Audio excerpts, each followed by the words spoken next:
Todd Family YouTube video, wherever you are, whatever you may be doing.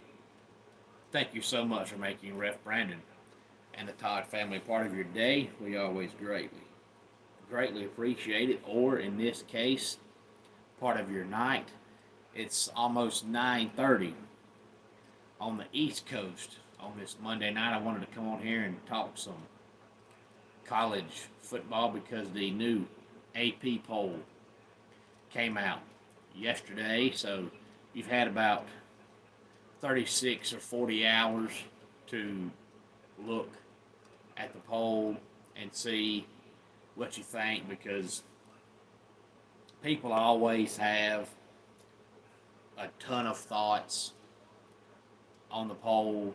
You know, a certain team should have went higher, a certain team shouldn't have fell so far, another team shouldn't have moved, another team moved too far. You know, you always have thoughts and opinions on it. So I wanted to come on here and see if you have any live reaction. If so, please feel free to leave it in the comments section down below. And while you're here, if you have not subscribed to the channel, please do so. And make sure you give the video a thumbs up and a like, and share the video on all social media platforms. But Texas, of course, is still the #1 team. Oregon jumps to #2 because of their win over Ohio State. Penn State is now #3. Ohio State falls to #4, and Georgia is still sitting at #5.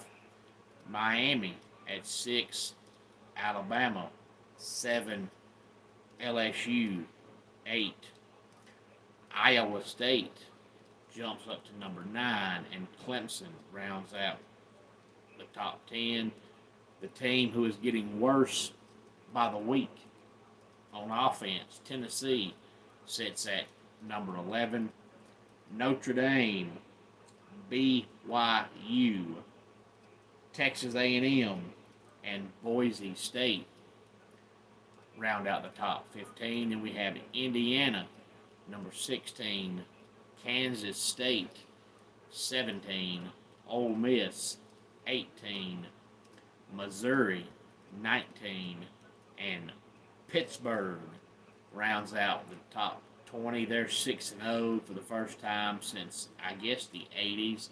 I'd have to go back and actually look, but I know it's been a long time.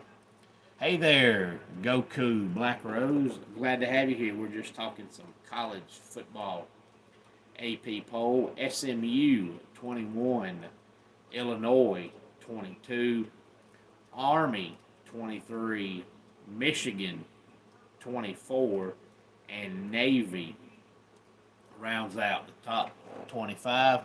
Hey there, Aiden. Glad to have you here. We're just talking some college football, talking about the AP poll. Indiana sits at #16 right now. I mentioned them being 16, and I don't think anybody expected them to have the season they've had so far. Their previous coach was Tom Allen, and we know they had a couple of good years under him, and then they just went backwards in a hurry. Now they brought in Cignetti, and they have been probably the best, but yet most untalked about team so far, because people still don't talk about them. Hey there, Bryant. Glad to have you here. But Pittsburgh, #20, is also a surprise because they were not any good last year. And before this year started, everybody talked about, them having a quarterback nobody knew about.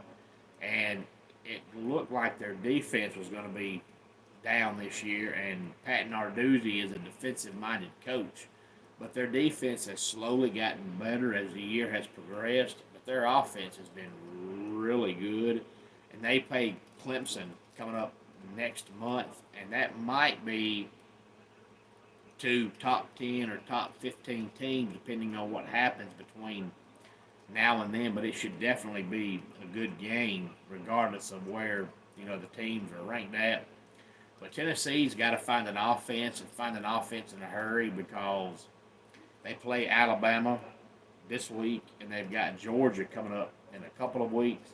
And, after week 4 or 5, people thought that the Tennessee-Bama matchup might be, a battle of two top 5 teams.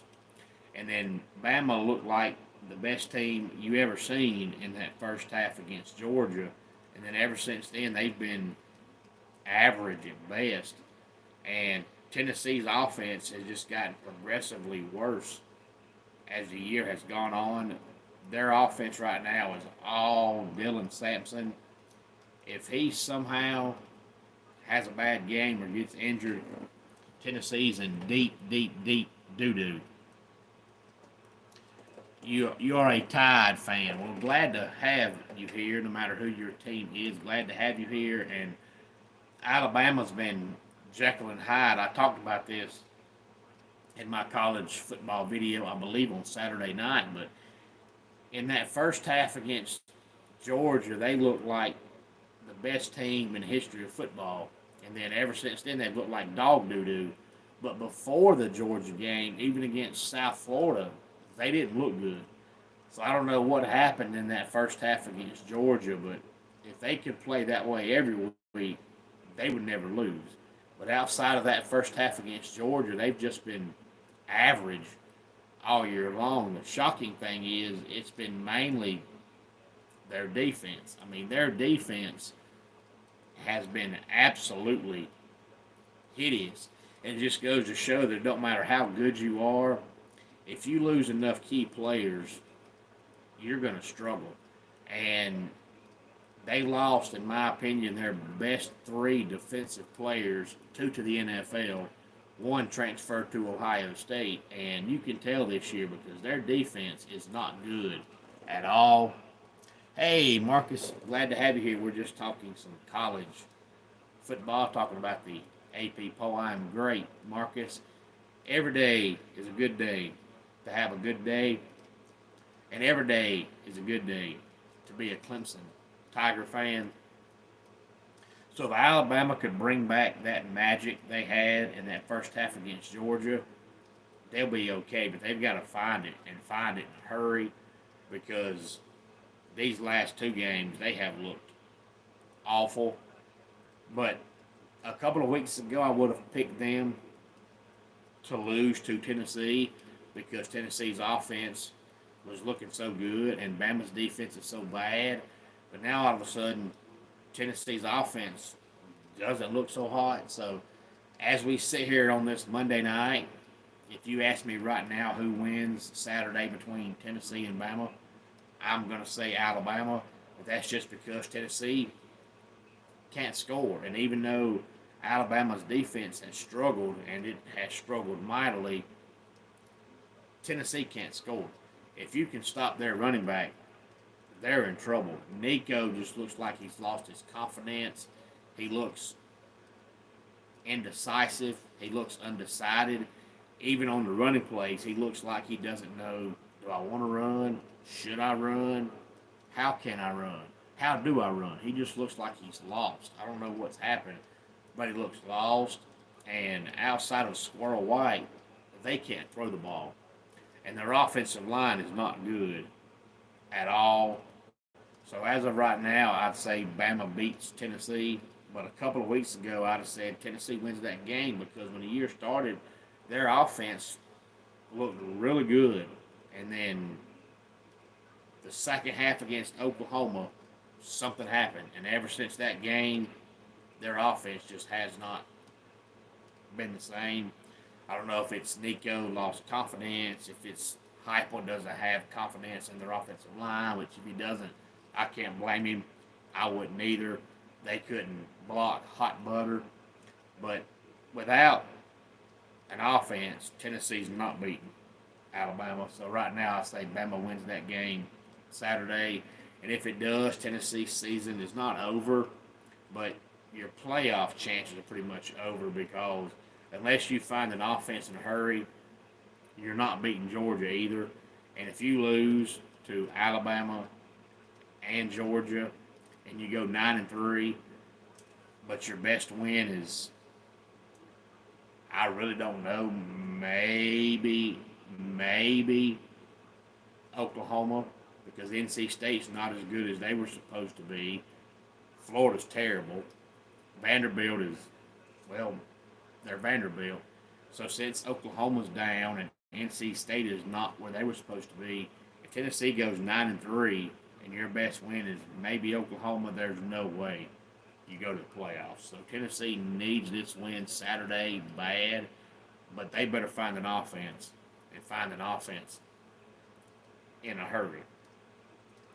And of course, tonight we have the Monday night football game, and tomorrow night we're back to Tuesday night college football, 7:30 on ESPN2. Troy at South Alabama. 8 o'clock on the CBS Sports Network, we have Kennesaw State and Middle Tennessee State.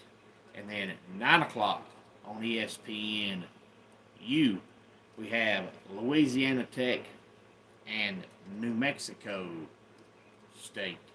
Any thoughts on any of this? As always, please feel free to let me know, and I always appreciate Bryant and Marcus and Aiden and all the rest of you that commented here on the live video.